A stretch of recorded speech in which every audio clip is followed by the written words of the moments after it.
हमारे मुख्यमंत्री जी पे इतनी चर्चा होती है, मैं पूरे भारत में जाता हूं, इतनी चर्चा होती है। लोग कहते हैं वे तो संत हैं, वे तो पीठाधीश्वर हैं और शासन, और हमारे यहाँ जो घटनाएं होती रहती हैं, अपराध मुक्त जो प्रदेश हुआ। तो मैंने लोगों से कहा कि देखो, संतों का काम ही होता है। दो प्रकार के संत हैं। एक संत वो हैं जिनसे सज्जन व्यक्ति मिलता है और मिलते ही मोक्ष को प्राप्त करता है। एक हमारे महाराज जी हैं, दुष्ट व्यक्ति दिखता है, मिलता है और फिर मोक्ष को प्राप्त करता है। दोनों प्रकार से साधन संपन्न है।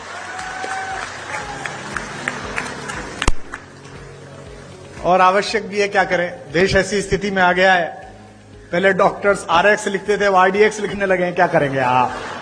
ऐसे समय में तो बहुत आवश्यक है। आदरणीय रक्षा मंत्री जी ने बड़ा उल्लेख किया। मेरा सौभाग्य रहा कि अटल जी की कृपा, उनका स्नेह मुझ पर भी रहा और वो लगातार अपने घर पर एक गोष्ठी करते थे जिसमें रक्षा मंत्री जी की उपस्थिति होती थी, आदरणीय दिनेश भैया की उपस्थिति होती थी। तो पार्टी के सभी लोग बैठे हुए हैं आज यहाँ पर, बहुधा पार्टी के ही लोग हैं।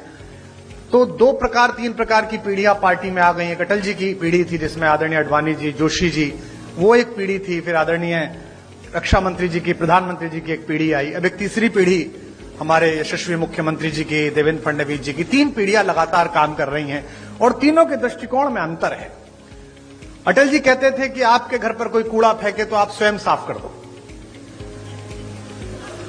मोदी जी की, राजनाथ जी की पीढ़ी कहती है कि आपके घर पे कूड़ा फेंके तो आप उससे ही साफ कराओ। और मुख्यमंत्री जी की पीढ़ी कहती है कि आपके घर पर कोई कूड़ा फेंके तो आप कूड़े को भी साफ करो।